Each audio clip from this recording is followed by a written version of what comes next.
Okay. All right. Hopefully we should be live.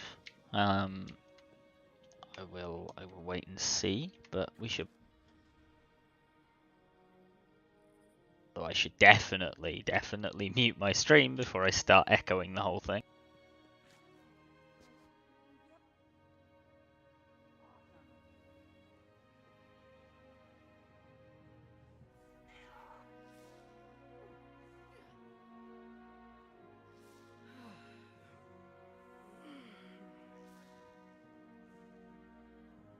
Wonderful.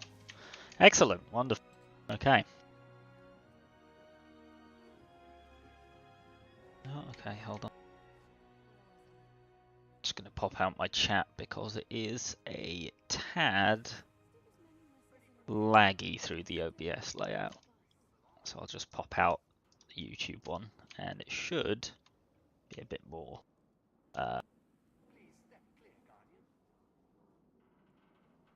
you know, responsive. Okay.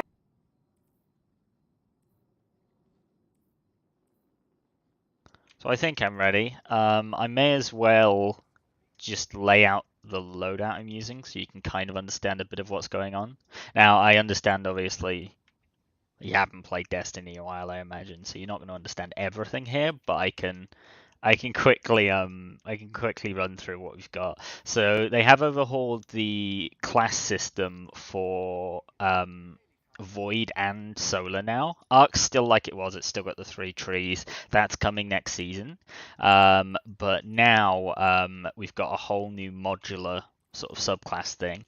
I'm not going to explain like everything here, but it's basically split into like you've got your supers, your abilities, your aspects, and your fragments. So your aspects are very powerful things that affect your build, and generally speaking, the less powerful it is, the more fragment slots it gives you, and fragments are very sort of minor modifications to your overall build.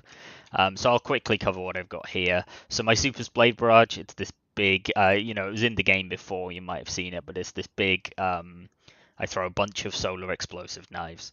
The reason I'm using this is that in combination with the exotic armor I'm using, it's like the highest damage super in the game at the minute. My dodge, which is my class ability, recharges my melee when I dodge near enemies.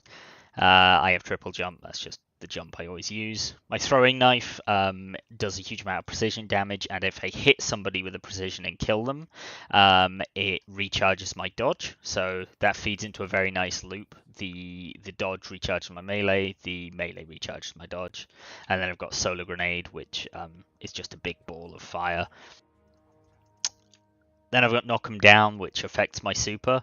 So if you look down there, my Blade Barrage launches more projectiles, and while I'm Radiant, which is a buff that I'll cover in just a moment, final blows with my throwing knife refund my melee energy. So whereas before I'd have to hit someone in the head to get my class ability back, to dodge, then get my melee back, once Radiance is up, I just need to hit him with the knife. And kill them. It's nice and easy. And then on your mark is a lot smaller, but it just gives me an extra reload when I get precision kills or when I dodge. Super nice. And then my little fragments. So my solar super projectiles have better target acquisition. That just makes all the knives more likely to hit. Radiant and Restoration, so again, that's 2 buffs. Radiant's damage buff, Restoration heals me. They have increased duration. And then when I get solar weapon or ability final blows, that increases the duration of restoration and radiant. So essentially with my solar gun, I can keep restoration and radiant up constantly as long as I have, as long as I'm getting kills. Then we got some smaller stuff, just I apply more Scorch, which is a burn over time thing, and when I hit someone with my powered melee, it makes me radiant. So this is my prime source of radiance.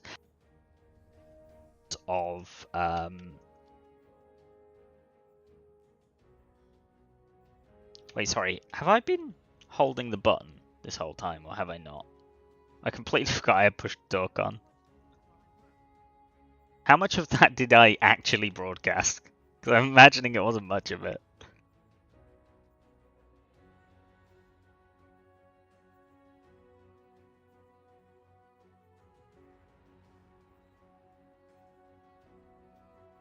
Let's wait for the delay. Was I just silent that entire time?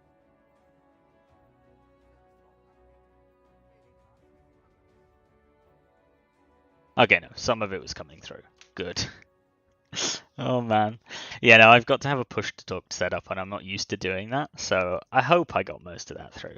Anyway, yeah, it's just a big old synergy. So my prime source of getting restoration is activating my class ability. So obviously that's my dodge. So with my melee, it can charge up my class ability and it can charge up itself. My melee gives me radiance, and my dodge gives me restoration, which I can keep up with the fragments pretty much constantly. So this kind of makes me, you know, very close to unkillable a lot of the time. And then on top of that, they recently buffed the resilience stat. So that now gives, if you're at 100 resilience, it now gives a 40% damage reduction, which is absolutely huge. So unless I die to like being thrown off the map, or anything like that, I should be more or less able to keep myself alive the whole time. And feeding back into the blade barrage thing, my exotic gives me additional super energy from orbs of power, and while my super energy is full, picking up an orb overcharges my super, causing you to gain a burst of healing when cast and bonus to your super damage, and it gives me an overshield if I'm maximum overcharged.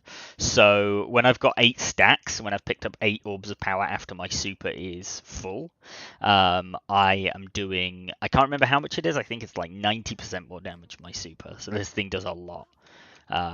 So while I'm not entirely invincible, like enough damage will kill me, and if I don't have restoration up, I'm definitely vulnerable. Other than that, if I throw my blade barrage point blank, it will blow me up regardless. So if I hit all those into a wall or if I hit all those into an enemy, I will die. And then other than that, there's always being knocked off the map or one of Bungie's random physics interactions. Then other than that, just quick weapons loadout. I've got my fusion rifle, auto-loading holster, so if it's put away, it will load itself. And I've got a choice of chill clip, which will slow nearby targets if I hit them with the top half of the magazine, or Vorpal weapon, which increases damage against bosses. I'll be switching between those throughout the dungeon, depending on the encounter. My primary weapon, Callus Mini Tool. So this is part of the new weapon crafting system. And I've got, the main perk here is Incandescent, Enhanced Incandescent. So when I defeat a target, it spreads Scorch to enemies nearby, which does damage over time to them. And then say, for example, I kill one enemy with this, and then I kill another enemy nearby, that will put enough Scorch on enemies that they will detonate, essentially. They will ignite, and they will blow up and do a huge amount of area of effect damage to everyone nearby. And then my main boss damage is the Lament. So this is one of the exotic swords from Beyond Light. Basically, it's a chainsaw sword, and I hold it to rev up the blade. I do light attacks to gain increased damage, and then I do a heavy attack to do super increased damage. And then on top of that, it gives me a little bit of healing when I'm damaging combatants. And the main thing that's making this like the best choice for damage is a great mod called Lucent Blade. So when I'm charged with light, which I'll explain in just a second, it gives me bonus sword damage for 5 seconds after dealing damage with the sword, and it consumes 1 stack of charged with light. So the way I'm getting charged with light, that's through this mod. Become charged with light by picking up orbs of power, which I'm already doing, for my Star Eater scales. And then I have charged up, which gives me an extra stack of charge with light. So that means I can hold 3 stacks of charge with light, which gives me an overall 15 seconds of damage buff on the old sword. And the way I'm generating orbs, they've slightly changed it now. So you might remember orbs used to generate if you had a masterworked weapon just by killing them. But now you do need a mod. So I've got Harmonic Siphon on, Rapid Weapon Final Blows with damage matching your subclass type, which is solar, create orbs of power. So I'll be creating orbs with Callus Mini Tool. And that's pretty much everything. I am just overall spitting a lot of damage and able to absorb a lot of damage on top of that. So we'll get underway. I know I've spent quite a while explaining stuff. I don't want to, sit here and bore you with the details for too long, but that's basically the full build. and it kind of explains how I'm going to be going through the dungeon.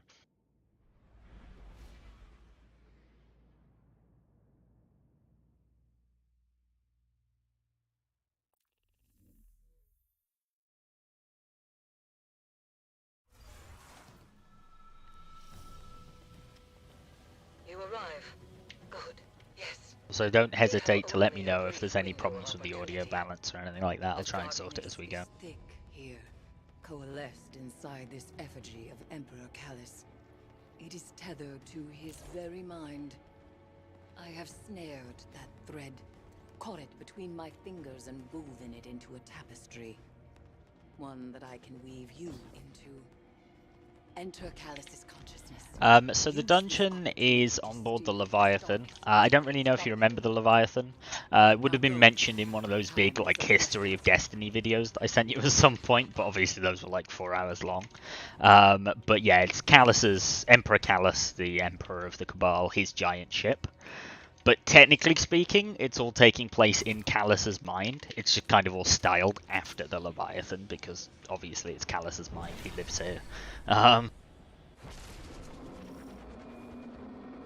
What you feel may seem like reality, but it is not the one you know. Your mind now stretches across. Or you might remember it from the Menagerie if you ever played that. Whoops. It is no less Yeah, dangerous than awesome. physical reality. So the main mechanic of the dungeon, I mean there's kind of two, but I'll introduce this one now because it's here.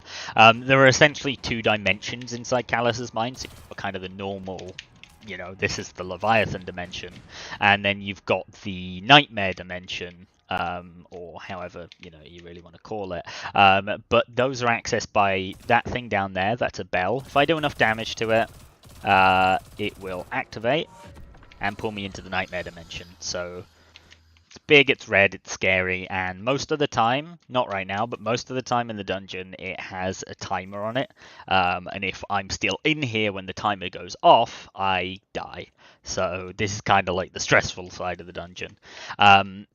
Something important to notice about the bells. So you saw I activated it from a distance from the real world, and you can do that from the real world at any time. You can activate a bell from anywhere, but you can only activate a bell inside the Nightmare dimension from right next to it. If I'm not in this circle when it activates, I die.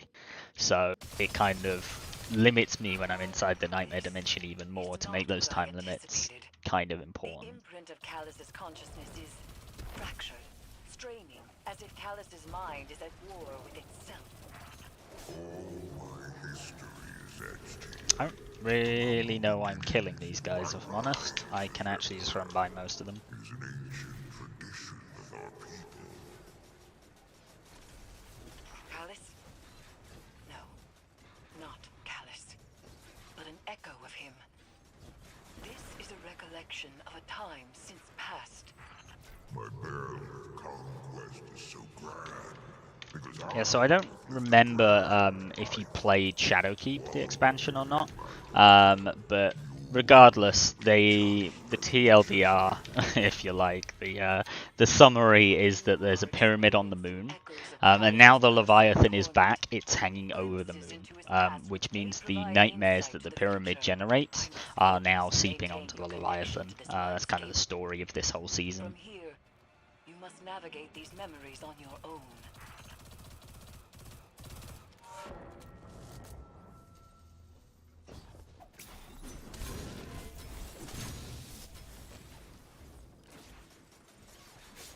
I think that guy just literally walked off the edge and killed himself, so it's kind of funny.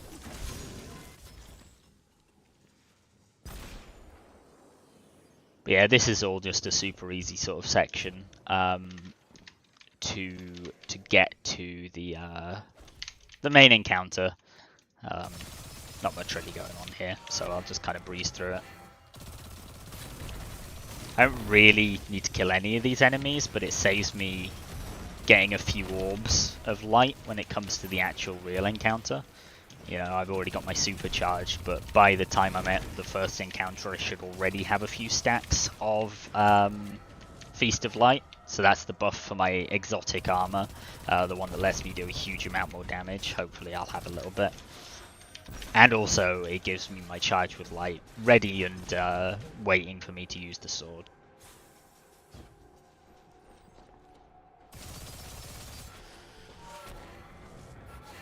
Luckily, I don't really have to care about that big guy there. None of these enemies matter, I'm just killing the ones that are likely to kill me, or the ones that can give me orbs.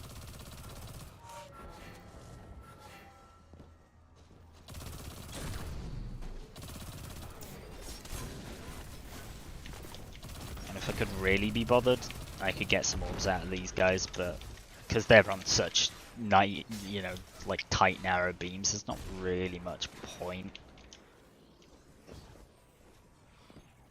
That's just more effort than it's worth.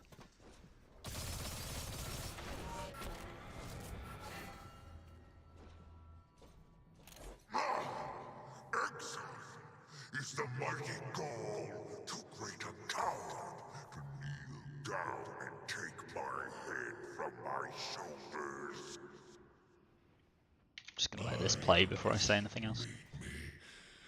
And I would kill you were it my choice. But it is not. Kaito stayed my blade. Remember that. Yeah, I mean, since we're in Callus's mind, obviously the lore behind this dungeon is all, Callus sort of related. And we get some insight into Callus's past here, so Gaul, the main enemy from the default vanilla Destiny 2,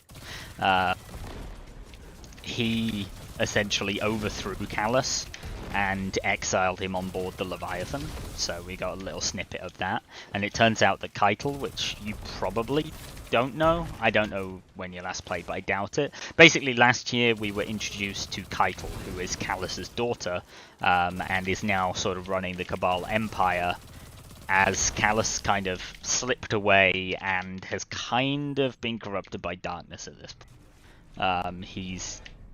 He's not anywhere near what he once was. We actually learned this season that Callus has essentially, like, how best to phrase it, his mind has kind of been assimilated into the Leviathan, so the Leviathan is essentially his body now. He's lost his main form. And yeah, Keitel is actually our ally, so stuff you have missed, we're allied with some of the Cabal and some of the Fallen these days.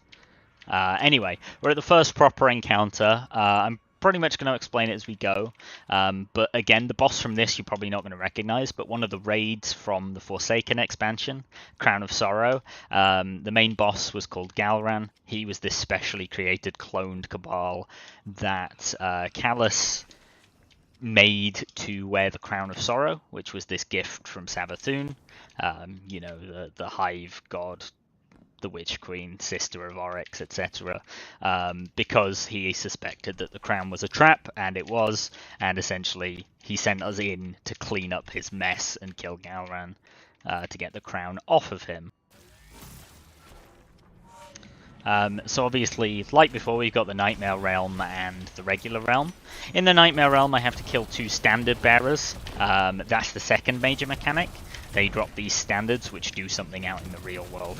Other than that, when you're in actual encounters, there are these Nightmare Bellkeepers. They stop me from being able to use the bell to leave until I've killed them. So they're obviously quite important. Otherwise, I'll die to the Nightmare Collapsing debuff that's there on the left. That timer is how long I can remain here before I just straight up die. And the timer goes up a little bit when I kill a standard bear. The main boss is running around here somewhere, but I haven't really seen him. He's immune at the minute anyway, but I've got my 2 standards. Sometimes they're in those 2 rooms, sometimes they're in, these 2 rooms on the inside, or a mixture of both, Only 2 spawn at a time, but to get to the boss damage phase, I only need 2, so that's not a problem. Again, the Bellkeepers spawn out here now, preventing me from going back in until I've killed them.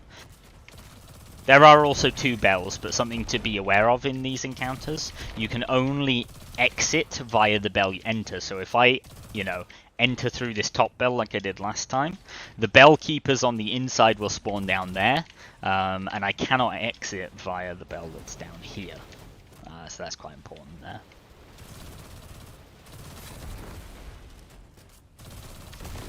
So the next sort of phase of the dungeon, or the encounter rather, is for me to place down one of these standards.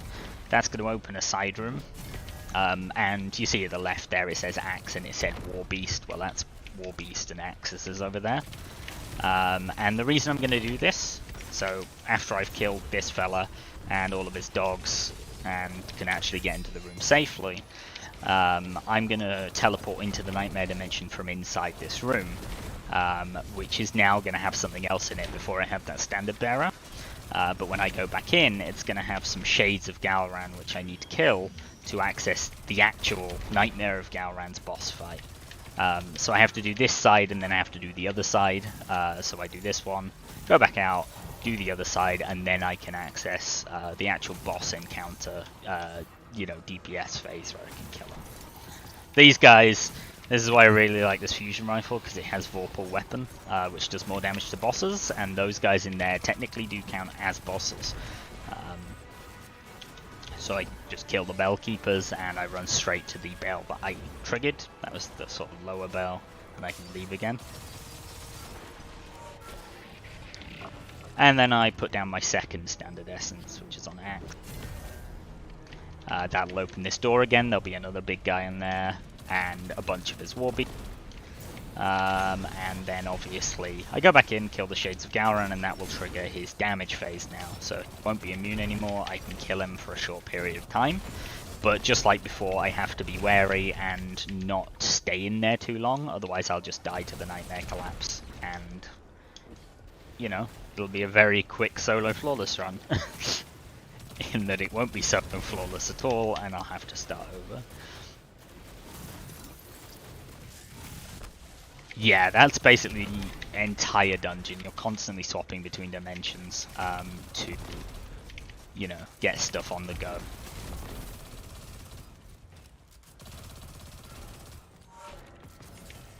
I do have to be careful around both these visions of Galran and Galran himself. They have this sort of jump attack that can very often just like launch you across the map. With the weird way that Bungie physics is coded, it can just kind of kill you if you're in the wrong spot at the wrong time. So if I'm backed up against a wall, I might not be in for a good time against Galran. Regardless, this is the real DPS phase, so my sort of process here is rev up the blade, do 3 light attacks revved up, and then do a heavy attack revved up, and then do 3 light attacks just while my sword charge in the bottom left regains itself so I can do the revved up attacks. After that, just get out of here when it's around sort of 12 seconds is my absolute maximum time in there, but you'll see that I do almost a third of damage each time, generally speaking. Sometimes I do a bit more, sometimes I do a bit less, depending how well the combos go. But the big thing there is, as long as I do almost a third each time, I can essentially stay in for the extra sort of 15, 12, whatever seconds on the final run, on the third go in, and do, you know, a bit more than a third to actually finish him off. Which is nice, you know, keeping it to 3 but without having to do the full third of damage each time, because I'm intentionally cutting my time short so I can stay alive and leave, you know? But on the third time round I don't need to stay alive and leave. As long as I kill him before the time is up, everything will be fine. And the encounter will finish. So you saw there, actually, I got really shoved around by Galran, and sometimes he does just shove you into a wall or shove you straight off the straight off the edge of the map, rather. Yeah, so the damage stays over and you go into the next round. I can do this as many times as I want. Like, technically, if I were doing less damage or I were less, like, you know, say I didn't pull off the combos very well, I could do this in 4 runs or 5 runs. Or I can be here an infinite amount of time, as long as I don't die or, you know, anything like that.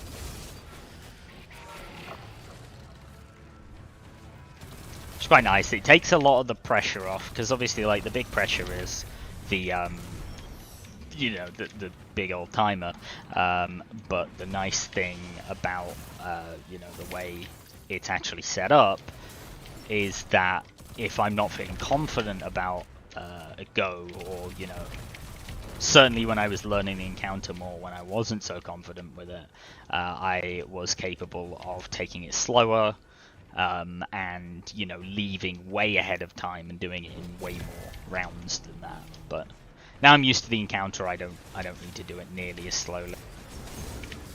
But yeah, you'll notice now I'm taking damage after I've dodged, because I've got restoration at the left there. I'm basically regenerating it immediately. So this season is great because of that cloak mod, classy restoration, that allows me to get restoration from my dodge. It really gives me a lot of healing power. Whereas after this season, that mod will be gone. It's like a temporary thing, you know.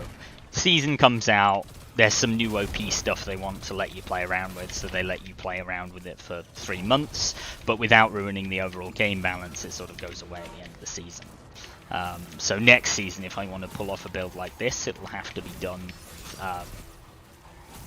with the new healing grenades they've added, which will take away my offensive grenade. Although in fairness, I'm not really a big grenade user anyway, so I'm going to be able to keep the majority of this build going. But certainly classes like Warlocks are able to keep up restoration much more, because obviously they have their healing rift and stuff like that. But yeah, no, there's no shortage of OP stuff this season. However, Titans are definitely the most OP, because their build isn't reliant on seasonal mods.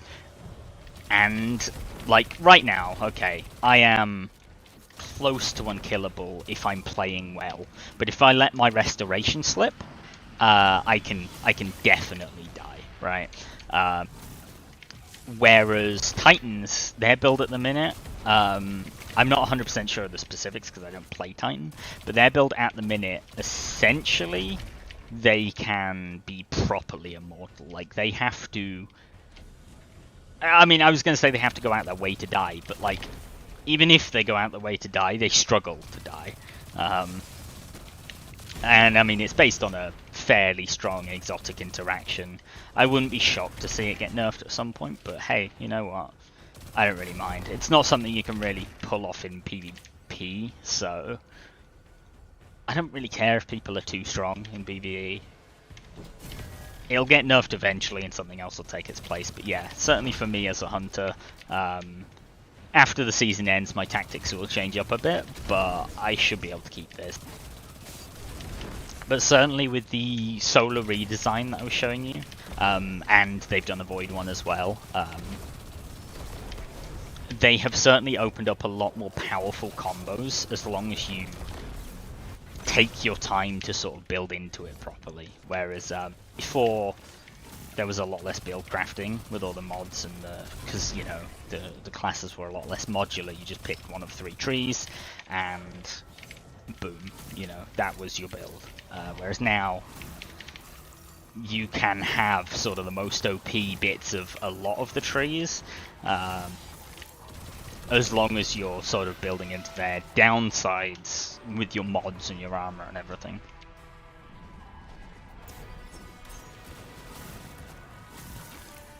Oof, that's a bad setup. Oh well, regardless, we should be fine.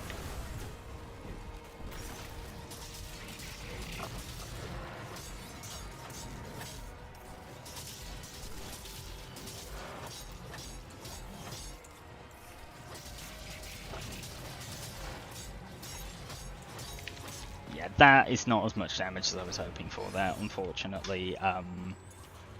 I didn't kill the Bellkeepers as quickly as I wanted, and my Blade Barrage, most of it went into all of the small enemies.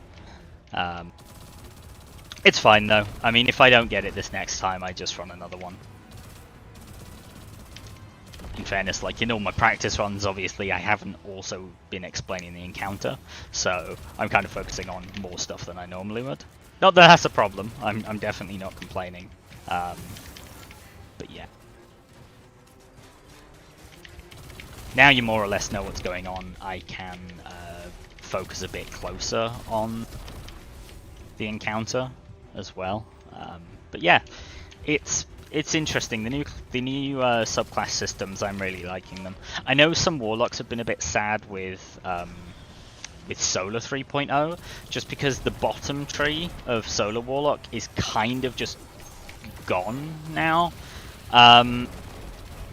Which does kind of suck, but at the end of the day, it was like their most OP tree for like a ad clearing super. Like it could be extended to a ridiculous length, so I kind of understand. But at the same time, obviously, it does kind of suck losing a big part of what you liked about the subclass. But overall, I would say what it's been replaced with for the majority of stuff is better than the things they lost. Certainly, like as a Void Hunter, we lost a pretty big buff called Heart of the Pack, which when you essentially turned people invisible, it gave a massive boost to things like reload and stuff to your allies. So people were missing that quite a bit. But at the end of the day,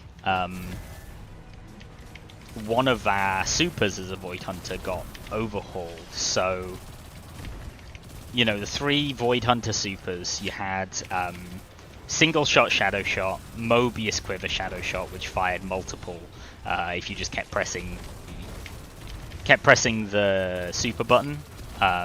It would fire a bunch of shots over time.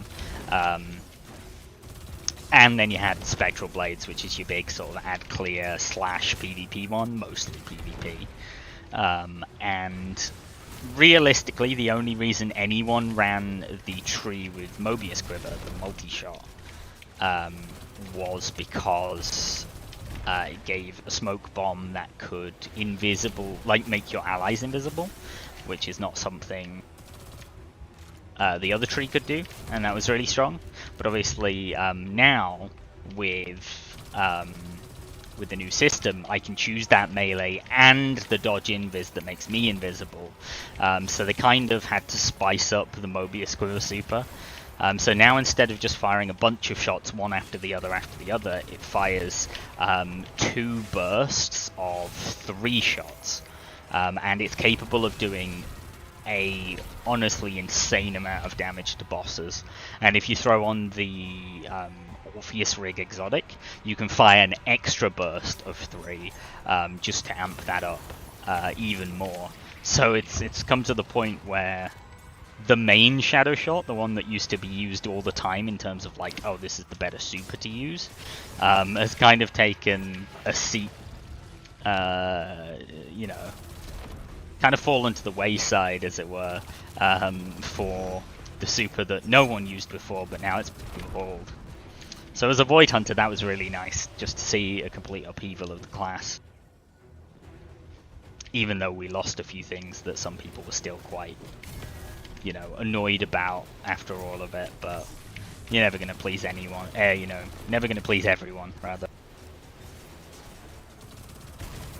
Personally, like I say, I'm of the opinion that usually what you lose is of an equal or greater... Oh, I accidentally just teleported myself in. Well, that's bad. Unfortunately, if you blow up enemies nearby the bell, it can set the bell off. And in that instance, I'd already opened the door, which means that I have lost this Gowran damage phase. Because I'm not in that room, I can't kill the Shades. And if I can't kill the Shades, I can't damage Gowran, which means I just have to go get another 2 standard. Here I am yapping about the game too much, forgetting actually to play it. Honestly, that's the most annoying thing about this entire dungeon, I would say. Something that I would really love to see them change is remove the whole, oh, you blew up an enemy next to the bell, or like you detonated an enemy shield next to the bell, or any of these things, well, guess you're going to accidentally activate the bell. Not too bad when you're on the outside, real bad if you're on the inside and you trigger it and you're not stood next to the bell, because then you kill yourself, you know. But I mean, it's no big deal. Like I say, as long as we do it on the outside, we are under no real-time pressure. Makes life real easy for me. Like I say, if I activate it accidentally on the inside, things could go very wrong. But being that we didn't, we're all good. We just go for another rotation.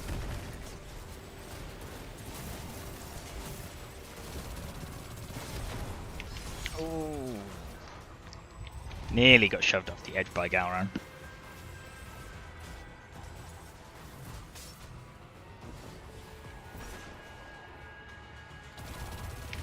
But yes, the perk on my SMG, that incandescent one, the one that's doing all those big solar explosions, is like easily the best perk that they've added this season. It is so good because, I mean, you see, if I kill one enemy, everyone else around them then gets scorched, so they start taking damage over time. And then if I kill another enemy next to them, they blow up. So it's an amazing crowd control perk, and it can go on several of the new weapons this season. Right, so we've got Chalice and Sun, both of this end. I would like my knife back, so I'll just do a quick dodge. There we go.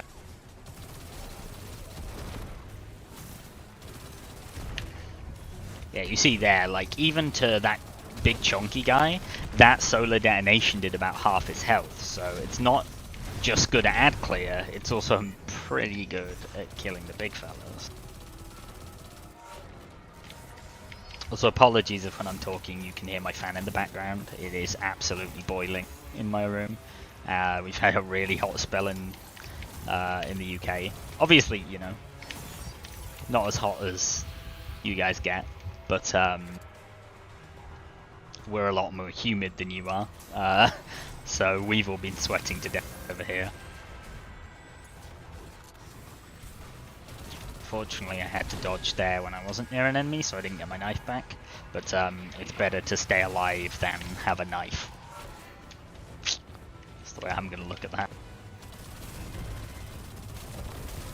And I managed to get those kills just in time to keep my Radiant and Restoration ticking over, which is always nice. Yes, it does look very cool, honestly. They've done a really amazing job with the new visual effects for both Solar and Void. There's a similar thing with Void. If you have a thing called volatile rounds on your gun. That's not a perk, it's a thing you activate through the subclass itself. But yeah, you can get volatile rounds on your gun, and essentially if the enemy dies, or if you do enough damage to the enemy, it does a void explosion. Kind of similar to this, but it doesn't have a damage over time effect like the Scorch. It just does this big explosion and, you know, travels between enemies. It's a great way of just chain killing a bunch of guys. Ah, yeah, that's fair enough. You're not struggling to hear me over the music or anything, are you? Because I can turn that down or turn me up if necessary. Man, those guys were eager. That's slightly annoying because it means I've got a long way to run. You know, it gives me less time on the boss phase, but it's whatever. Didn't take me as long to kill these guys, and hopefully Galran will take most of the, yeah, Blade this time.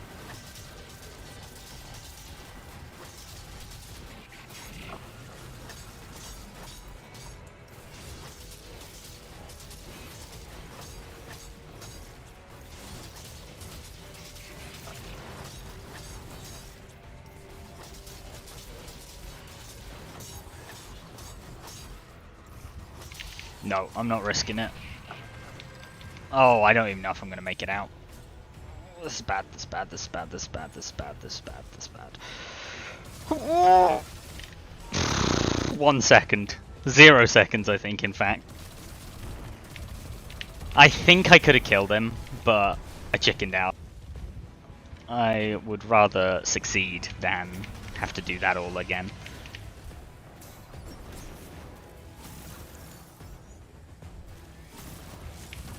If I'd done better damage in the second phase, I would have 3-phased him. That's like my standard these days. It's rare for me not to 3-phase.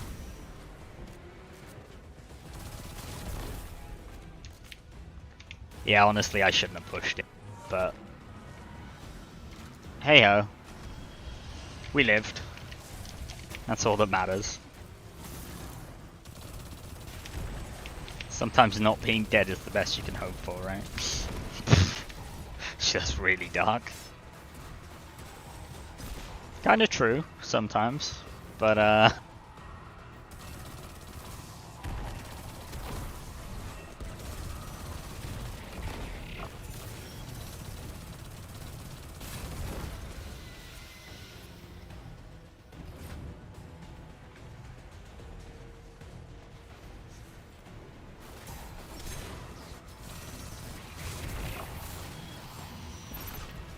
yeah, no, it's definitely thrown me off a bit. Especially, like, the main thing, honestly, is not the explanations. The main thing is the fact that I've got to hold this push to talk button, which normally I obviously don't have to do, because I'm not usually talking. That's the big thing. It's throwing me off because I have to switch between that with my thumb and my spacebar. So I can't jump while I'm talking. Oh, well, I can, but not as easily. It's probably the better way to phrase that. Uh-oh, it's a lot of dogs.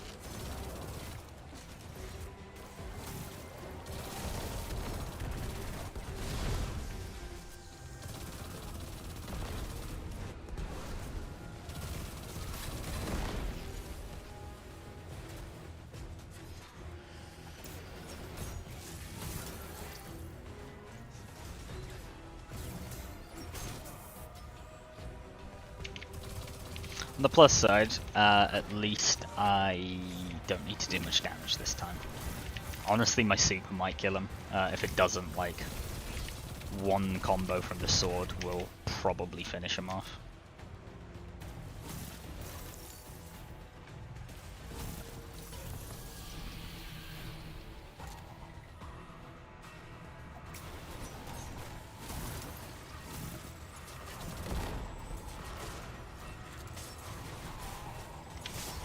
Assuming Galran doesn't throw me into a wall.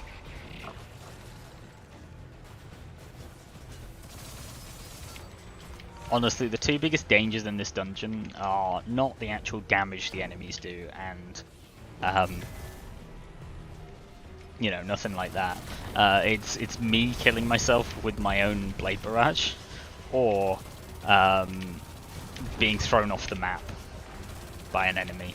Those are the two biggest worries.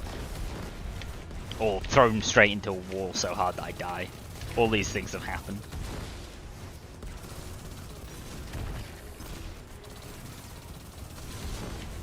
A slight downside of the old Blade Barrage, it's a really good super and it's got the highest like burst damage of any super in the game. The unfortunate problem being, if I do it too close to an enemy, I die. Not many supers in this game will kill the user, but that's one of them. Uh-oh, don't want to be backed into a corner with Gowran around.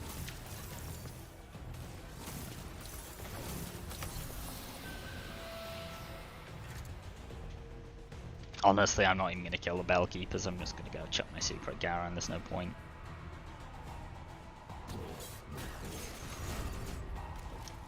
If half of that hadn't hit the wall, it would have killed. Hey ho. First thing counted.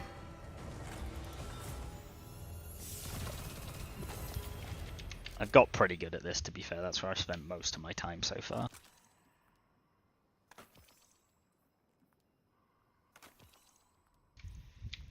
Although the least fun way I've died so far has to be, I was in the second encounter, I rang the bell, and then I just died. And I'm talking about I rang the bell in the real world, so I didn't have to be next to it. Just a classic old Destiny bug.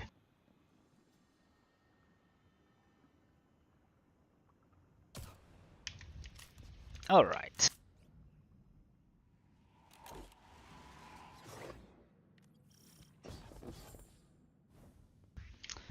Onwards and downwards. That's the saying, right?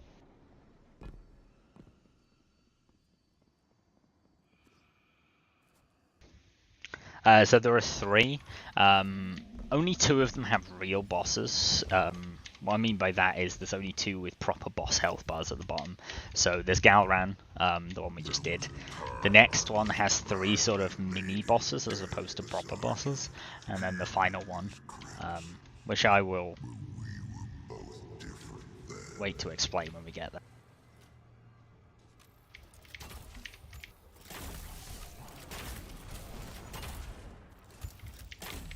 So here I'm just switching to a bow just because it's very long range combat. I mean, ideally, this bow can roll with incandescent, the same perk as on my SMG. If I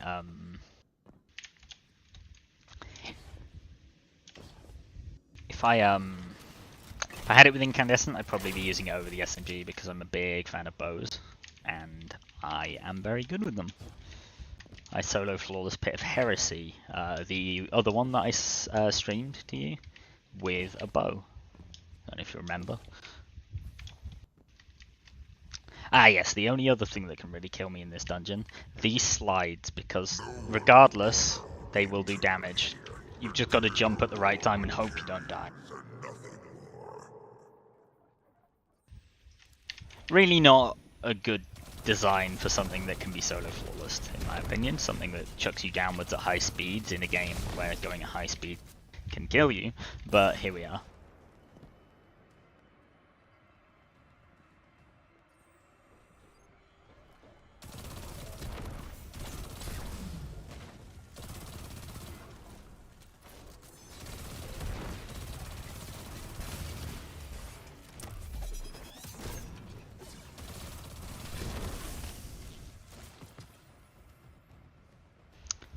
Yeah, no, I still love bows. The one that I was just using is quite annoying because it has a very, very large potential pool of perks. Most just, you know, aren't great.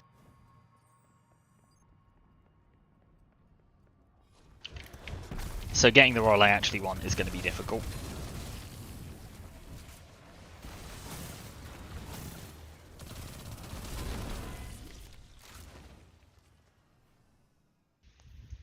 Just quickly switching over to Stompies, which is another exotic that makes my jumps go a lot higher, mostly because while I can make that without Stompies, it's a lot easier and a lot less close to me falling into a bottomless pit if I use them.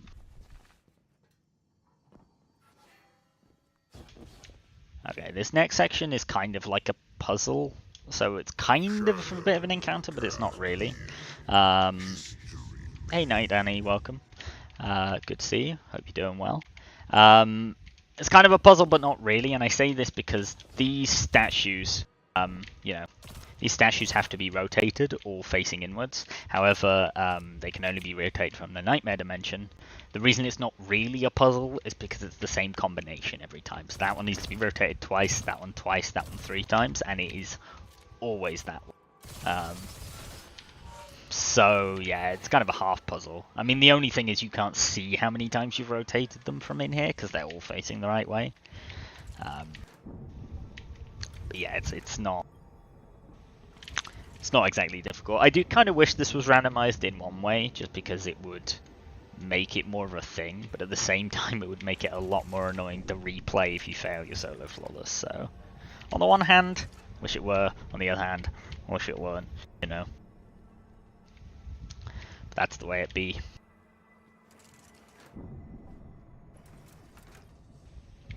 So I can't remember if I did that one twice. I hope I did. Yeah, this one's just, it's always the same. Oh, if I got this wrong, it doesn't really matter. I can always come back and fix it. Nope, we're all good.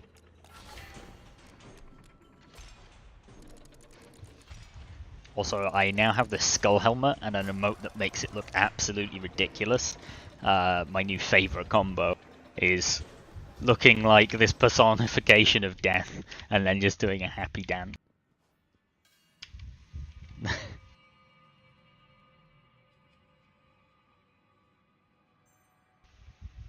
It looks so stupid, I love it.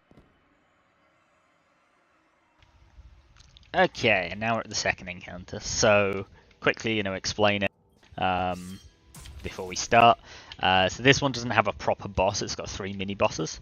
There are these 6 plates for standards to go on. And for each mini-boss, so there's 3, 2 of these plates need standards. So the way this one works, you've kind of got, I call this side spawn side and that side stairs. There's a bell receptacle on both. And unlike the other one, well, I suppose kind of like the other one, on both the real side and the nightmare side, the bell keepers are stored on the opposite side of the bell they activate. So to unlock that bell, I kill the bell keepers that spawn down there, and vice versa. Now there are still 4 symbols, but on this one it actually matters before I go in which ones I need. So before, only 2 standard bearers spawned. This time, all 4 standard bearers spawn, but I have to specifically kill the 2 that I need. If I kill the wrong one, it will shorten my timer inside the nightmare dimension to 2 seconds, and that will obviously kill me. So I'll show you more in a second, but I already have these written down. So to the top left is the dog, to the top right is axes, to the bottom right / whatever is sun, and then that side is chalice.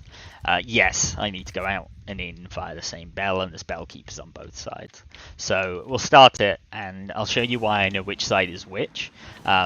This symbol round here is sun, and then on the inside, that symbol won't be there on the nightmare side, but what will be there, there's a room that I kind of climb up into over in that direction on the nightmare side where the standard bearer is, and there'll be suns on the walls or in the center of the room that show me that it's the right symbol. But really, as long as I look at my diagram, I'm not really in any danger of losing which ones I need. So yeah, I need sun and dog.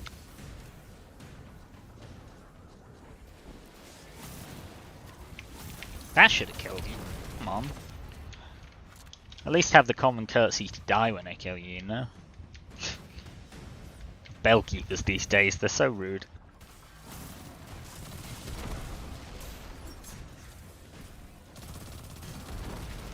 Yeah, since I need dog, I'm probably going to go in there first. And so it makes sense for me to activate the bell on the other side of the symbol I want, right? So dogs is on the stairs side. It makes sense for me to trigger the bell on the spawn side. The reason being, obviously I trigger that bell, the bell keepers spawn opposite it on the stairs side, which the stairs side is where I'm getting the symbol. Means I can get the symbol, kill the bell keepers, run back to the bell, and come back to the real side, all in one fluid motion. Because otherwise I would have to run over to spawn side, kill the bell keepers, come back, do the symbol, then hit the bell, which is just all out of order and makes me run twice as far as I need to actually run. Okay, if you could just not be right in my face. That's the boss, by the way, or the mini boss I'm gonna call him. It's not a real boss. He's much weaker than... Yeah, so this is the room up to the side that I was talking about. I'll show you in a second. But I'm here for dogs, and you can see there's a big old dog statue, so that tells me that I'm in the right spot. So here I need to spawn the standard bearer, it's slightly different. So I need to kill all the small enemies up in this side area, and then on top of that, I need to kill the big guy over there. If I just killed the big guy and left the little guys, the standard bearer would not spawn. They all have to die for this fella to spawn. He's slightly bigger than he was in the last area. There were Scions before, now they're Centurions, I think. Yeah, as before, killing Standard Bearer lengthens my time in here, and I really hope that I haven't screwed this up because I've been talking too much. I am tight on time, and I know it. I've really got to hightail it right now. Okay, no, we're still good. That's about the normal time that I would do. I was just worried, because obviously, you know, the talking has thrown me off in the previous encounter. I was really worried that I'd messed this one up too, but we are all good. The only thing in this one is, because you can really only kill one Standard Bearer at a time. I mean, I guess if you were fast enough, maybe you could do two. I don't think you can. It means your time in there overall is less, just because of the fact, you know, you can only kill one, so you can only get one time extension, right? The nice thing, though, about this encounter, however, is that the boss damage phases are not on a timer, because they're out here in the real world. I just get to kill him in my own time. Anyway, so the next symbol we needed was Sun. Sun is to the right of spawn. I'm going to check back, so I'm not 100% sure. No, that's Chalice. Sun's to the left of spawn. I'm looking at a diagram, but in my head, reversing it is sometimes difficult, especially while I'm in the middle of a fight, for obvious reasons.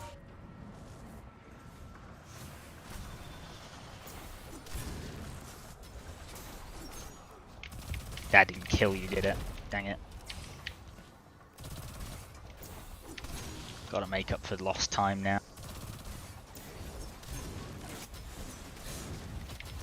The reason I love this build, though, I can just chuck out these super powerful headshot knives over and over and over again, unless one of the enemies annoyingly finds a way to dodge just by teleporting because he's in a place he shouldn't be in the first place. Then I can't throw knives over and over and over again. And in fact, I just realized that I don't have the right thing on my fusion rifle. Forgot to change it. Because in this encounter, before I was killing those shades of Gowran with the fusion rifle, right? And so I had boss spec on because they counted as bosses, and that does more damage, and I had Vorpal weapon on because that also does more damage to bosses. In this one, I'm only really using my fusion rifle for the Bellkeepers, so I should have switched it to Major Spec and Chill Clip, because I could freeze them solid and do a whole lot of extra damage to them if I did. So I'm going to hopefully do that in the middle of an encounter without dying while I'm in the menu. Which is ill-advised at best, but it will increase my chances of surviving in the rest of the encounter. So I'm going to take the risk. Luckily it paid off.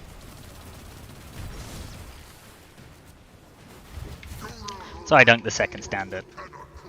Callus gets a bit annoyed because, I mean, you know, we are literally raiding his mind right now, which can't be pleasant, it's got to be said. You see there, though, right, my health was really getting battered, so despite the fact that I am nigh on immortal, under the right amount of firepower, I can still very much die.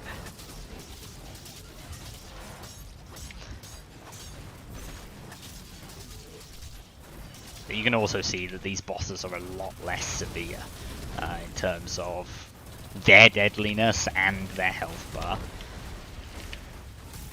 The only bit I'm worried about in this encounter really is this second boss, because he's an Incendior, you know, he's got the flamethrower and he's got that really annoying knockback. And if you hadn't noticed, there's a lot of big pits off to the side here that he can knock me into and kill me. And if he does, you know, straight up game over.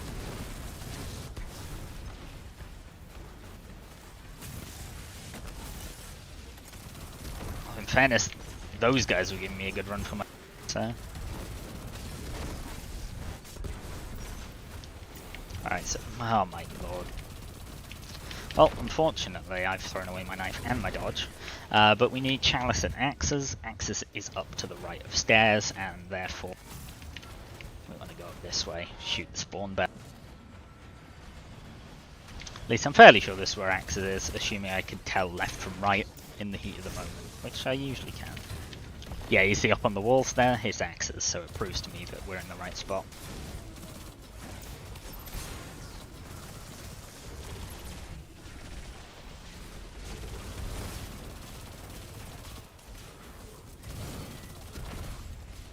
Look, I don't think I'm asking too much when I ask you to just burn to death.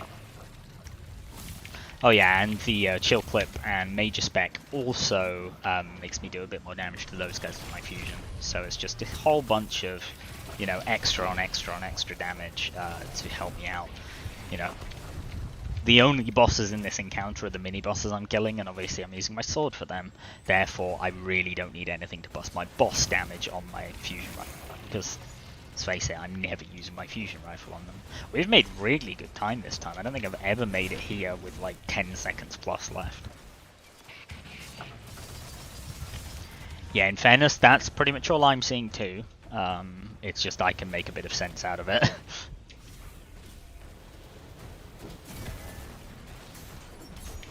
That pretty much sums up. See there, like if I'd been towards the edge when he did that boot, I would have died. But in fairness, Solar 3.0 can be pretty much well summed up by a lot of people on fire. And I love it. Don't jump, don't jump. Thank you. Alright, what's the other one we needed? I think it was Sup, I'm not sure. Might have been Chalice, actually. Yeah, I know it was Chalice, okay. I need to build up my orbs first, though, because they are obviously essential for my damage. And while these guys are a lot less healthy than Gowran, it's always nice to do more damage when you can. So Chalice is to the right of spawn. That's down here.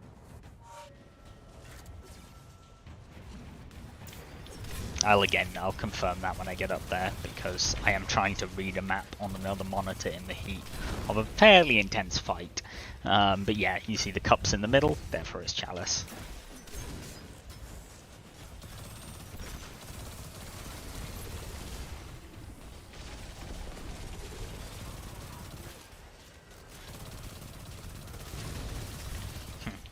Payback for me making good time on the last symbol is that I'm making awful time on this one and missing just about every shot I right there.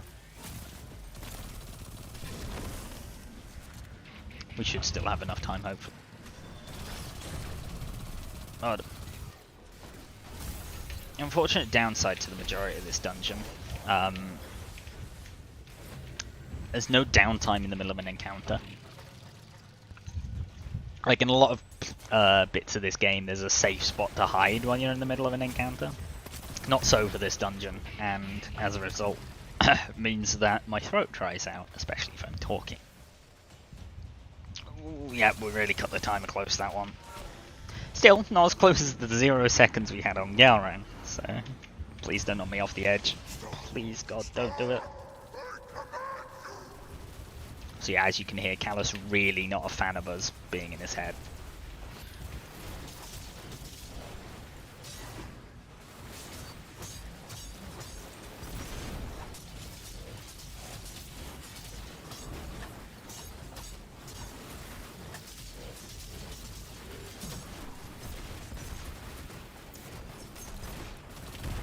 Okay, so that's our main threat dealt with, and I did come quite close to dying there, but I figured I could probably survive it, and it was rough.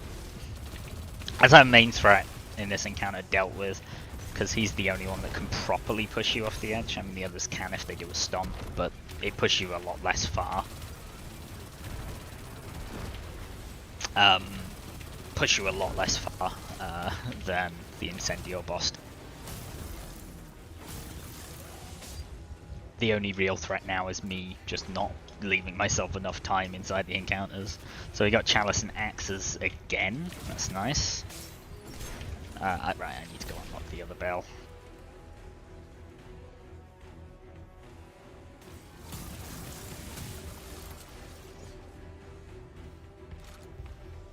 Right, let's do Axes. That's up to the top right.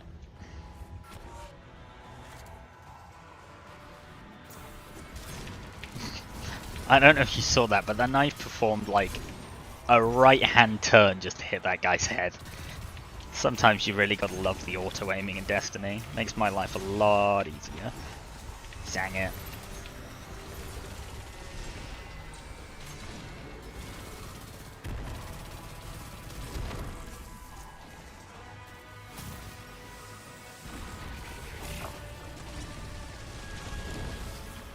Yeah, I think we're making better time than the last one.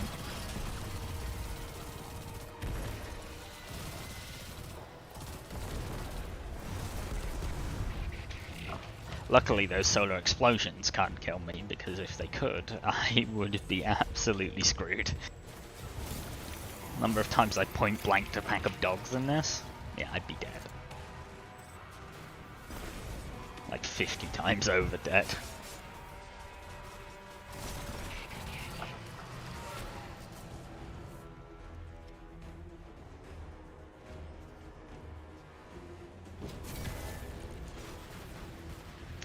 Alright, let's try and grab a few more stacks of Feast of Light just to make this go. Wow, that was the worst knife throw I think I've ever performed.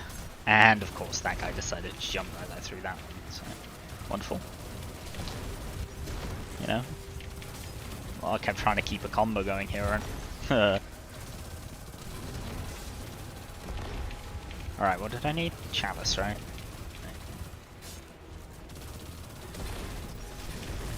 That gets the Feast of Light up to a good 6. That's enough. Right, Chalice to the right of spawn, so this way. Alright, knife back. Headshot, there we go. That's more what I was after the first time.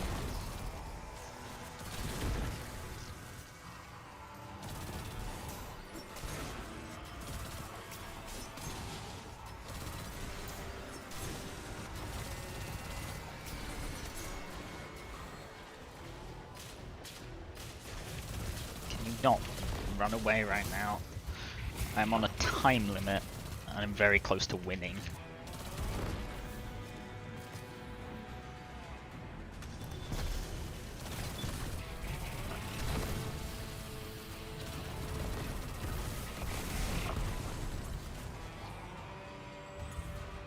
I really need a drink of water, so I'm going to be annoyed if I lose this. Dehydrated and annoyed.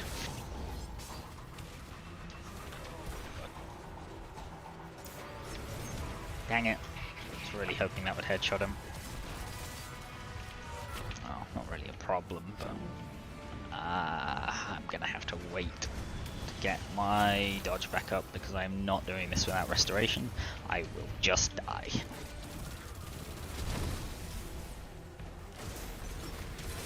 There we go.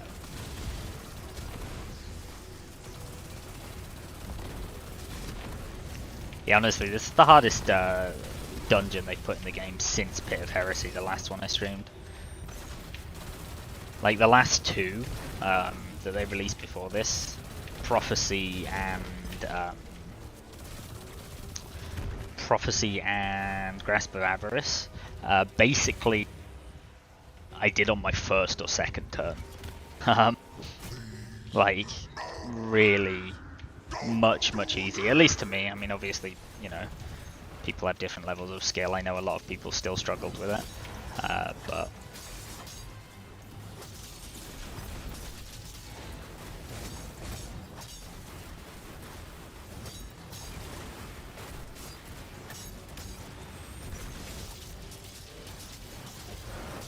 and there we go.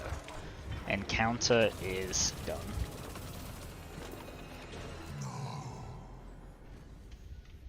Also, yeah, I can't really blame him. I'm sure I wouldn't be happy with somebody having a fight with my henchman in my mind. But at the end of the day, he has gone full evil. So my sympathies are a bit lessened.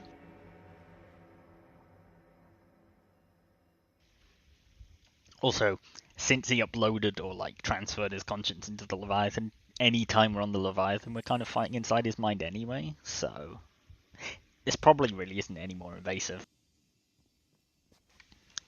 Anyway, I am going to very quickly pop to the toilet. I will be back in just a moment, and probably fill up my water as well.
Alright, I'm back.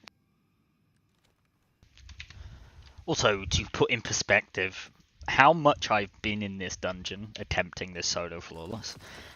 So the new weapon crafting system allows you to level up weapons.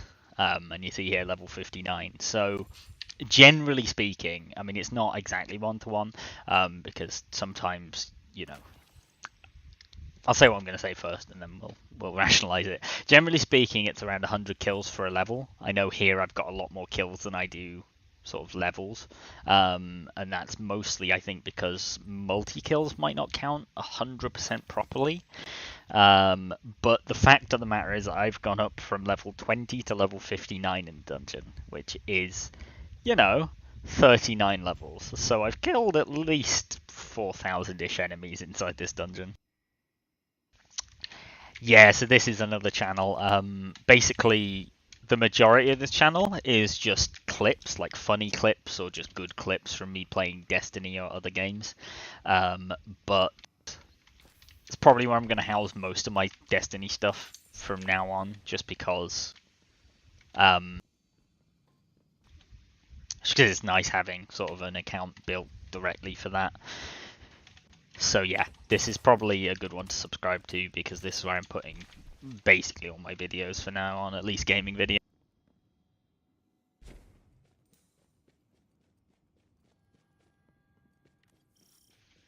But yeah, we only... Ooh, that was not good. Had a little bit of a freeze there. I'm assuming it was just because we loaded into a new area.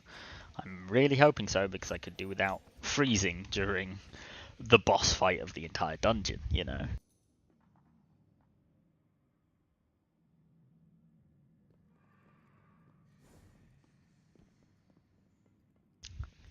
Yeah, there's quite a lot on the channel, but to be fair, the majority of them are like only a few seconds long, so it won't take all that long to watch through if you are interested.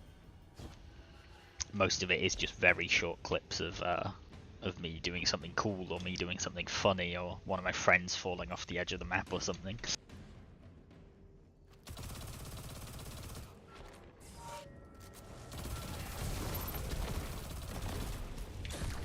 Yeah, aside from the final encounter itself, there's only one more piece of this that I'm overly worried about, and that is there's one more of those slide things that I went down earlier that has a fairly high chance of just murdering me on the spot.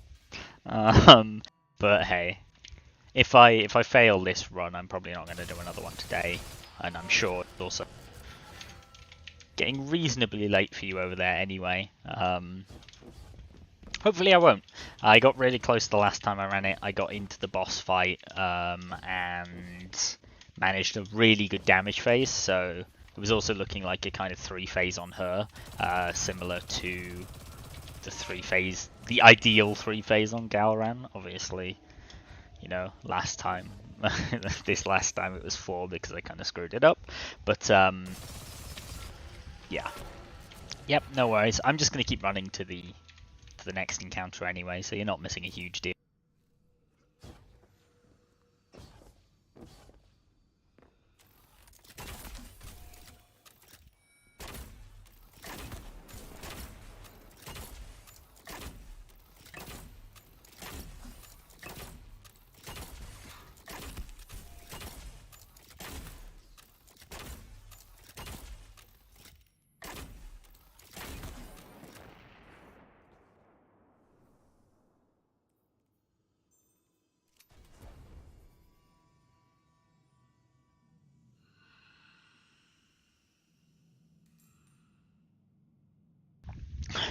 Yep, see you in a moment. Gives me a chance to de-stress a bit as well.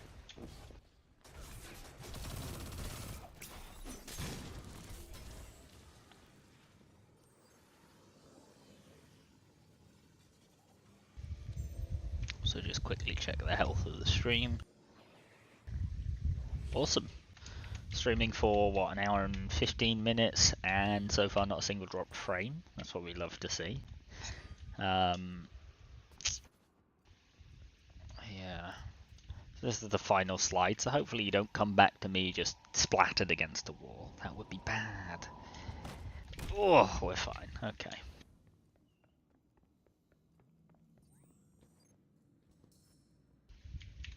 I'm actually not going to go any further, just because there's a cool piece of dialogue coming up about Callus and his daughter.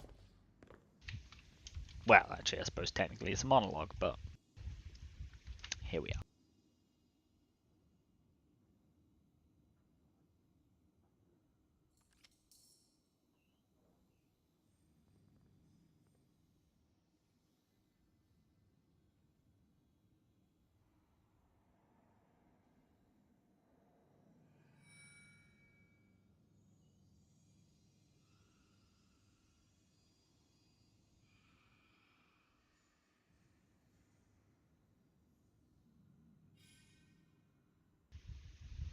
Welcome back.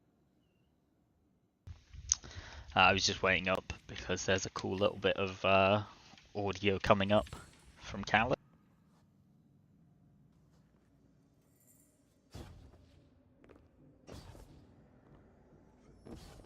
She is more beautiful than any star I have ever beheld. I name her Kaito, for the brightest star in our sky. May she outshine it always. Yeah, so I still want to stay on Chill Clip Mage spec because again, I'm not really killing any bosses with this.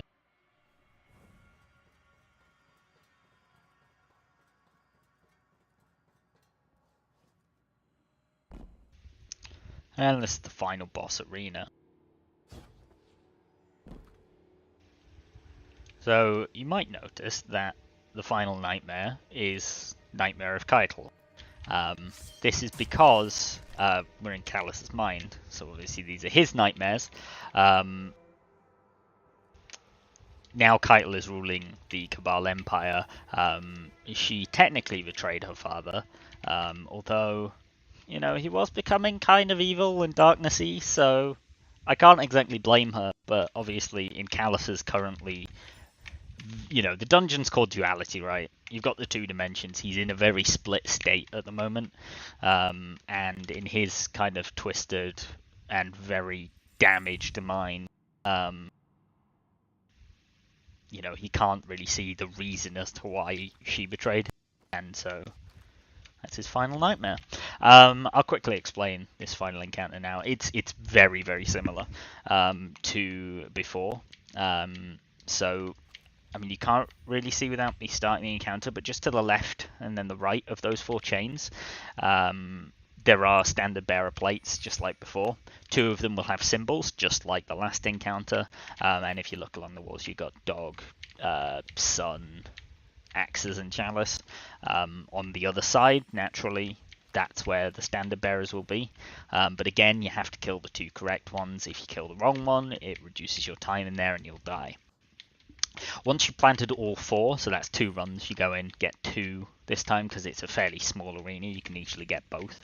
Then you can shoot those chains to ring the big bell there, and that's how you trigger Keitel's damage phase, which teleports you to the other realm, but interestingly enough, it doesn't have a timer on it this time.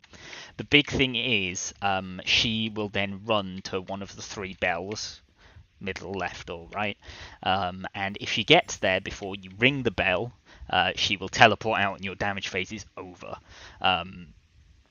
If you ring the bell and you're near it, you get a big damage buff against her. So I could shoot her as soon as she gets in there, right? Doing very little damage. It would take me like 50 plus damage phases just to do anything to her because it's got a massive debuff on the amount of damage you do. But if you ring a bell, you both stun her, allowing you time to do damage, and get a massively increased amount of damage. The only thing is, when you get teleported in there, there's 2 bell keepers for each bell, and she moves pretty damn fast. So you have to kill the bell keepers very quickly, and then figure out which one she's going to, and then get to the bell before her and stun her before she teleports out.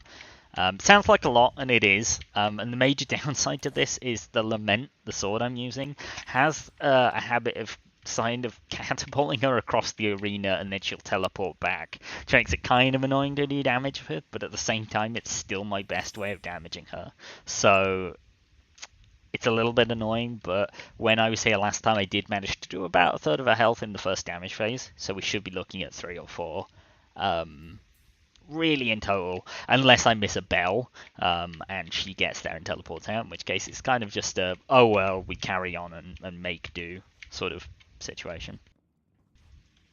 Other than that, this room gets very, very, very, very full of ads, so there's going to be a lot of scions around. But with my Radiance and my Restoration, I should be more or less fine out here. It's mostly just kind of wading through them and shooting them all, more than being in any real danger, unless I run out of Restoration or they just get enough shots on me. My star, my betrayer.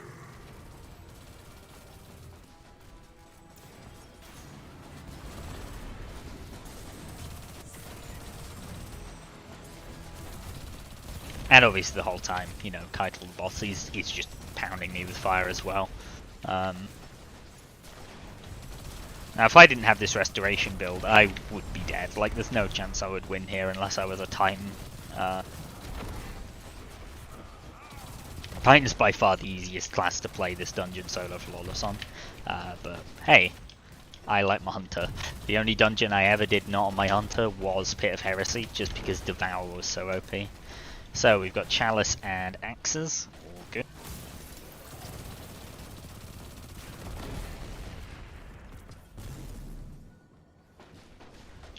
And in this instance they're both on this side and I'll quickly run between them after killing the Standard Bearer. And then I've got to kill 6 Bell Keepers on the inside instead of 2 this time.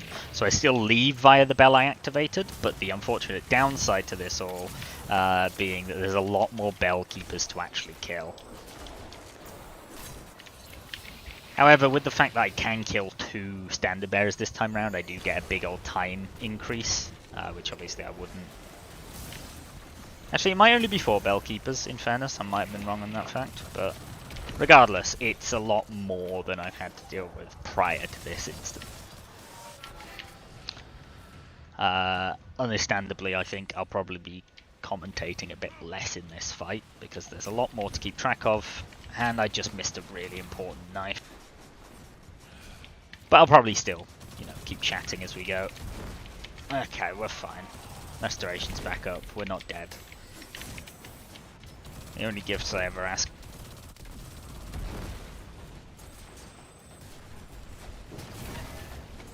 Yeah, you see, even with the amount of sustained Scion fire, it's not really making a dent on the restoration. Mostly because they're snipers, they don't fire all that frequently. If these were the Legionnaires from the last encounter, I'd be struggling a lot more for obvious reasons, because those guys, you know, you saw my health bar in that last encounter, those guys can actually burn through the restoration. I don't even know why I threw that knife, there was no... Alright, so what are we looking at? We're looking at Dogs and Sun. Wonderful. That's both the left side this time.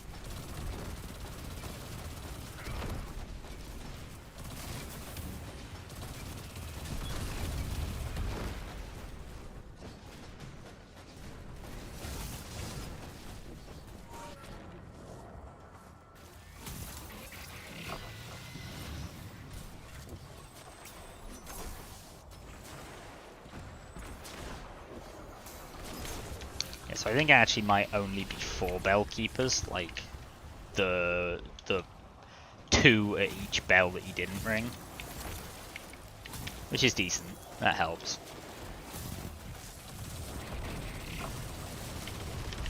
Oh, I think that turned off my restoration. That shouldn't be a thing. Oh, good god. I didn't know that could happen, if I'm entirely honest. It might actually just be a thing. Occasionally I have noticed if you get too many buffs and debuffs at once, sometimes it does just turn off like the last one, like the oldest one, if it's something that can be activated and deactivated. Obviously they can't turn off my Feast of Light or anything, the one I use for my damage super, because that would be ridiculous, but anywho, on with the show.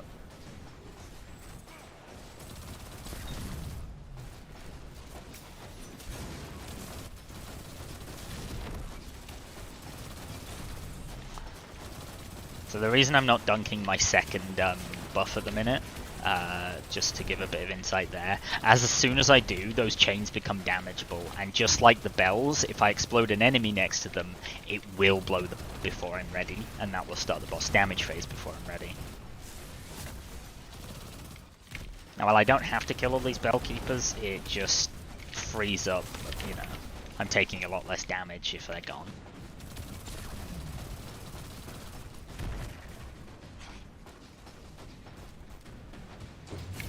Alright, now when I trigger this, it will teleport me in after a short time, but if I activate a bell, I get in slightly earlier, which gives me slightly longer to kill the bell keepers. First I've got to look away. Basically, if I get close to her while she's moving towards a bell, I can get her to do a stomp attack, which will slow her down. No, come on.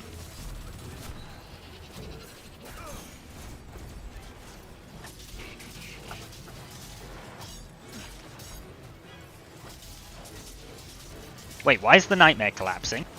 What? I'm gonna die. Oh, I'm not. Okay, thank God. Whew. Yeah, no, I saw a debuff. I saw the nightmare collapsing debuff, and not gonna lie, scared the crap out of me because that shouldn't have been there. And I thought, wait, am I gonna die here? But luckily, somehow we made it through. I honestly don't know what just went on there. That was some really worrying display error, I assume. Regardless, we're alive now, and that's all. Honestly, I did almost half a health here.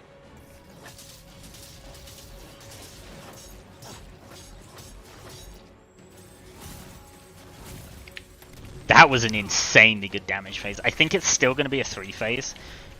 Just, you know, for the simple fact that it's quite hard to keep that level of damage going. But that was really good. Last time I was here, I did about a third of her health. So I will definitely take that. As long as I keep it together, we're in with a solid chance.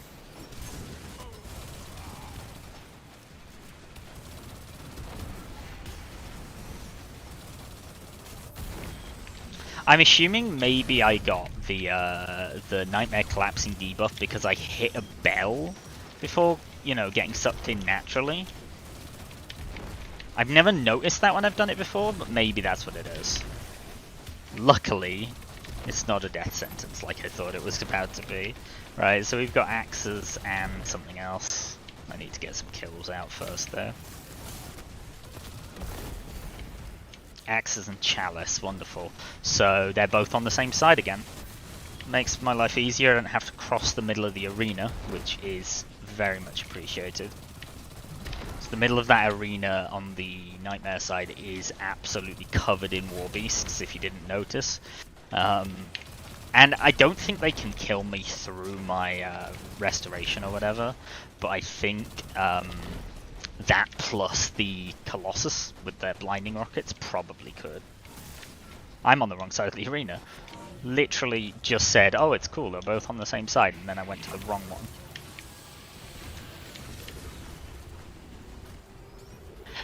Oh god, we're fine if I don't fall in because of the slow on the rocket.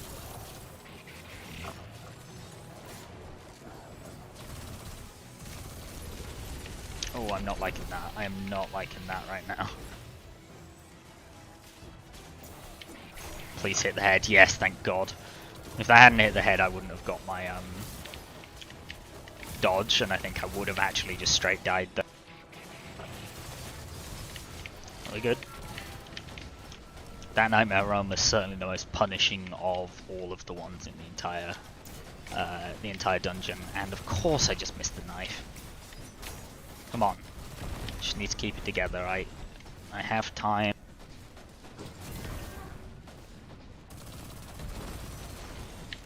Especially out here, I have all the time in the world.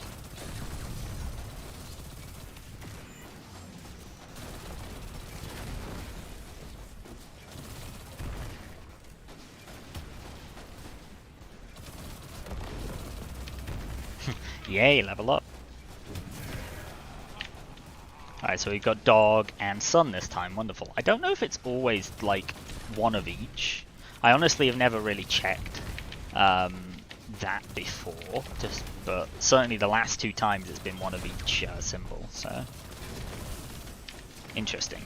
Usually I'm not lucky enough to get them both on one side and then both on the other side though, so that is nice. It's definitely a bonus. I would like to extend my buffs before I go in. There we go, that should do it. Alright, dog and sun.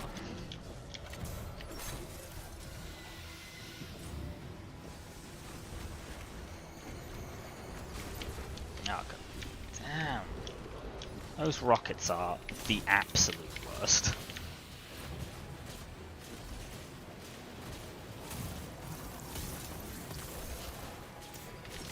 Ah.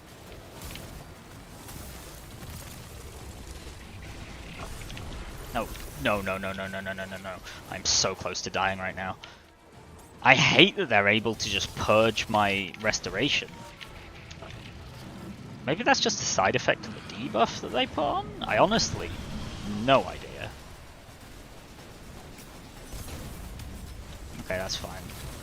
Didn't get my dodge back from it, but as long as I can keep up Radiant and Restoration, I should be pretty much fine.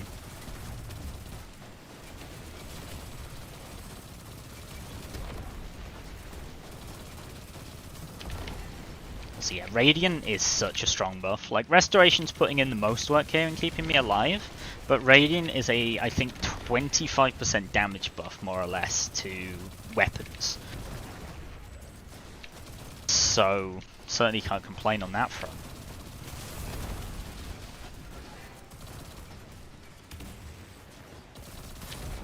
Come on, let's clear out these Centurions. I think they're the most annoying enemies. Not really because they do a lot of damage, but they do a lot of flinch. Like those explosions they put out, they are a lot. Alright, don't hit chains. Now hit the chains. Now hit the bell. Yeah, okay, so the Nightmare collapsing is definitely a thing of going through the Bella. Right, where's she going? She's not in yet, just yet. Going straight for the middle again. Makes my life quite easy. Take it.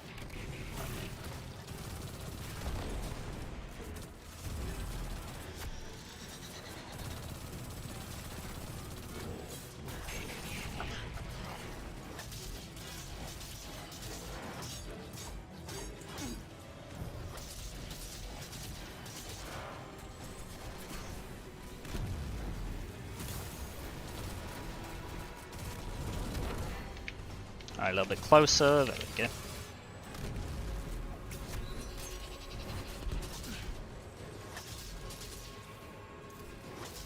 Oh, I screwed that up. Yeah, we're definitely going to be here for a third phase, but that's fine. I completely screwed the timings on the attacks there. I was going into the rev up when I didn't have any melee charge.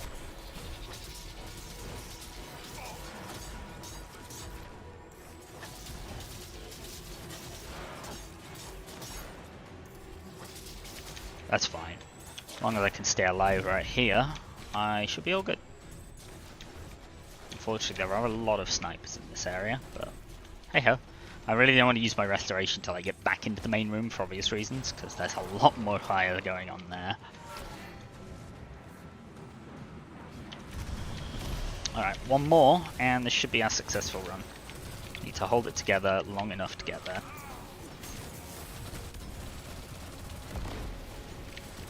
I mean, that, I think, would have been it if I hadn't screwed up the combos.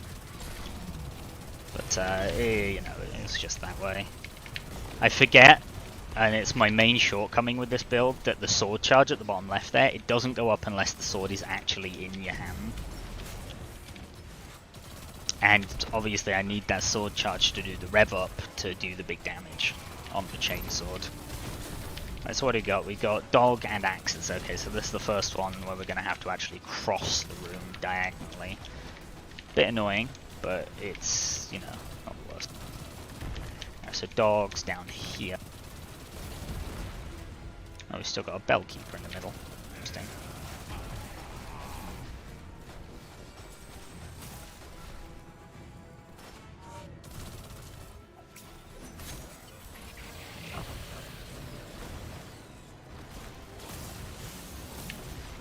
the plus side, it does mean I can start killing the Bellkeepers on the way over.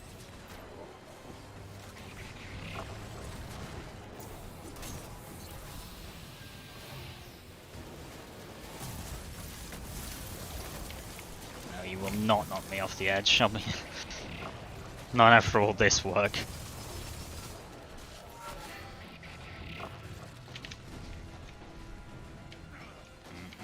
I don't have restoration anymore.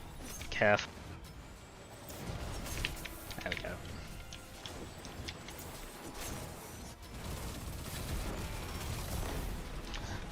Just done these. What time are we on anyway? 1:36. Not an awful run. Oh, hey boys. How you doing? Oh, weapon level 61? Wasn't I just on 59? When did level 60 happen? Oh well, I think this might be my second high leveled weapon. After something that I crafted at the very start of last season. And I only crafted this about a week ago, so... not bad. My lord, look at all the ammo on the...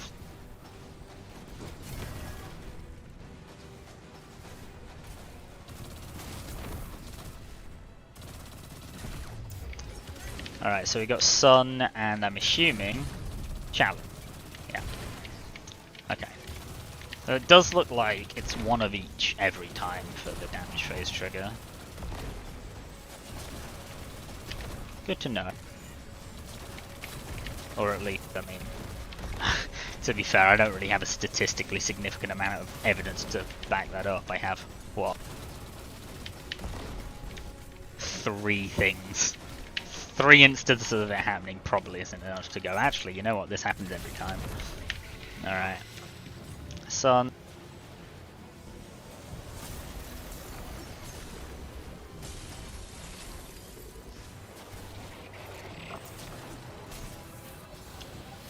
Chalice.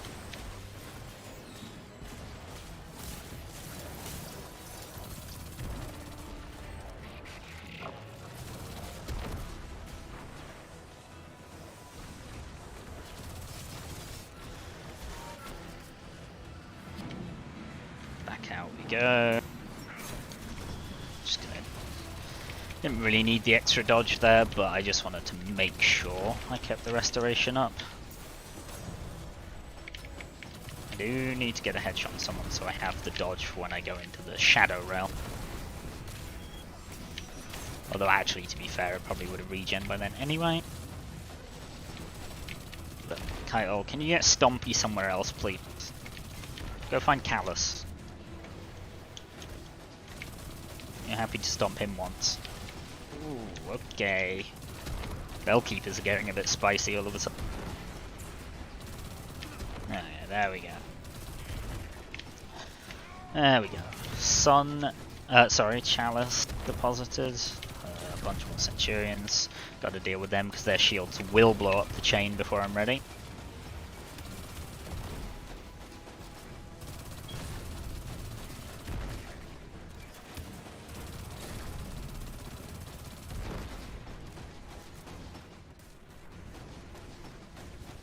And Sun.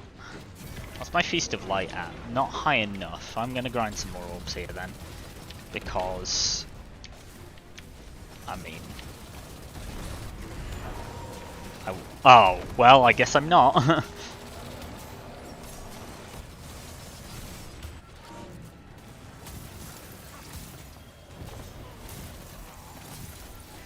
Because of course an explosion just had to come along.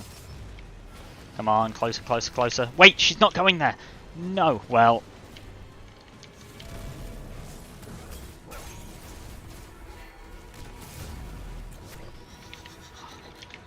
I had to use my Blade Barrage to kill the Bellkeepers, otherwise I would have just lost straight up.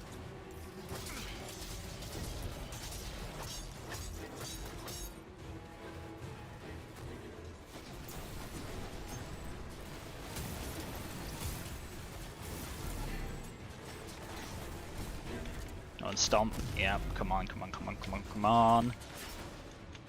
I'm honestly shocked I didn't die on my own Blade Barrage there, if I'm entirely honest here. And we win. Come on. Whew.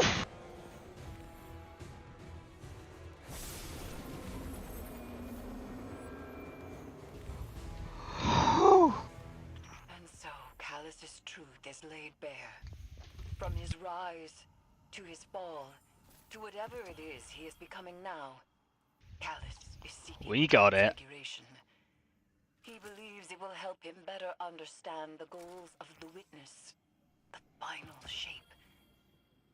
This is something I have heard spoken in Didn't really Hive get anything good Apocrypha, from that and final from the chest, lips of but Told we the won. Shattered. So According to the Hive, I'll take it. the final shape is that which remains when all that can be removed has been removed.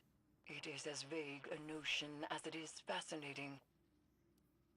If this is the witness's true endgame, we must strive to understand it. And in that understanding, perhaps we can prevent the second collapse.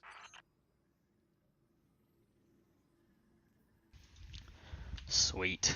All encounters without dying, all encounters solo, all encounters solo without dying. Excellent. So the only triumph that I need now for the dungeon and for the dungeon title is the do it on master difficulty, which thankfully I can do with a team, because that will give me the ship, which will complete the collections badge. And let's have a look. 1 hour 30, 23 minutes, 4.7 million, 4.8 basically, Kite boss damage, and 1.1k kills.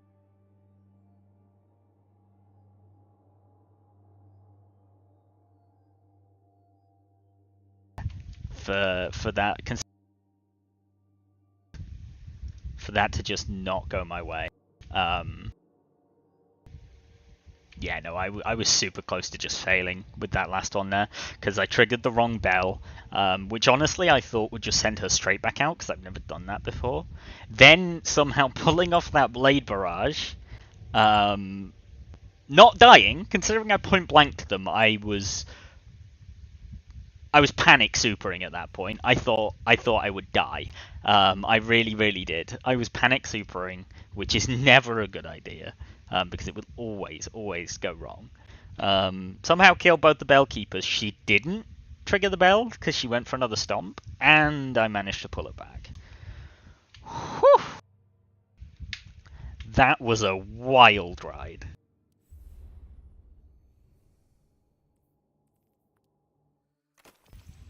I get a shiny new emblem for it. Which is, it's nice enough. I'll replace the Pride emblem for a little bit. Unfortunately, I can't have my PvP kills listed on it, so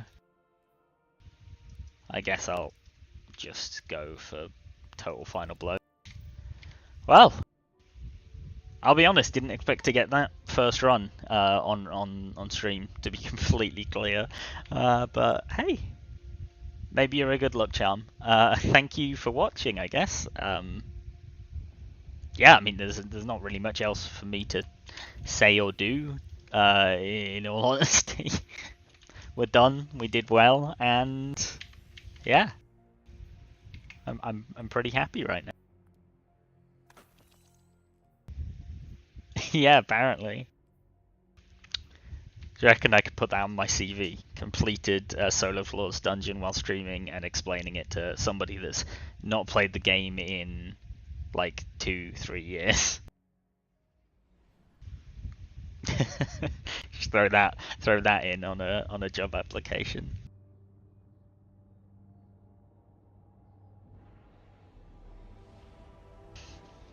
Yeah, no worries. I hope you enjoyed it. I hope it wasn't just a bunch of me screaming about everything going wrong. Fenchurch does the exploring. I make the deals. Hi there. And all I have to show for it is a bunch of blue loot in my postmaster. Oh yeah, no, the ship is basically a I love it though, because in Guardian games this year, one of the events, right, they added a new shader so certain glows on certain items, right, the glows on this rock change with the shader you use, they change color. And this new shader they added in Guardian games makes any glow that changes with the shader turn into an RGB color, which is why I really like it on the rock. And also, the rock ship has this really cool trail that no other ship gets. If I travel to the helm, you'll be able to see it better. Like every other ship has its engine trails, but this one gets a really bright, like all around trail that you'll be able to see when I get the load into the helm cutscene. That makes it really cool.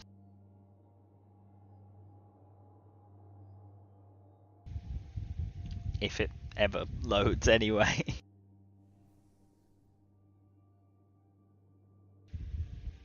Come on, Destiny, you can do it.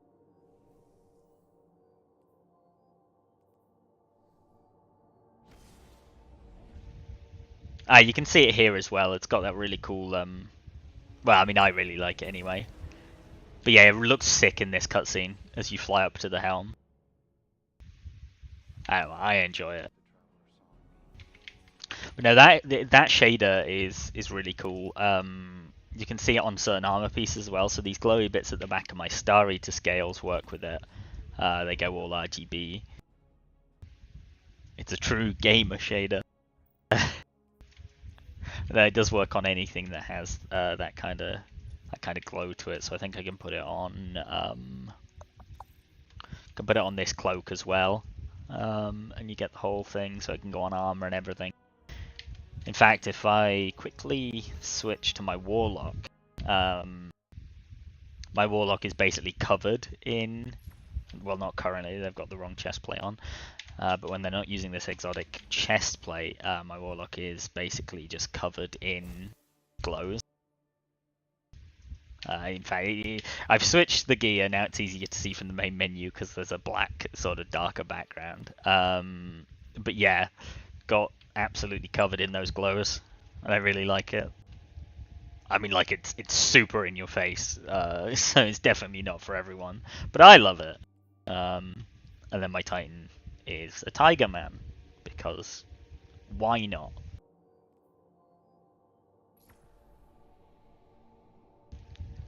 But yes, I'll probably end off here, because, I mean, there's nothing else for me to really stream. But I'm glad you enjoyed it. I'm glad we managed to get it. And I imagine you're probably not too far off from heading to bed at this point. What time is it over there? Time now. There you go. Okay, so not super late, but I don't know what time you're heading off. But when you do, I hope you have a good night, and I hope you have a good rest of your night.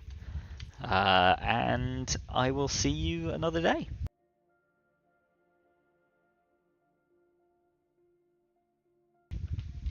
Yeah, with that said, I will see you later. Thanks again, and goodbye.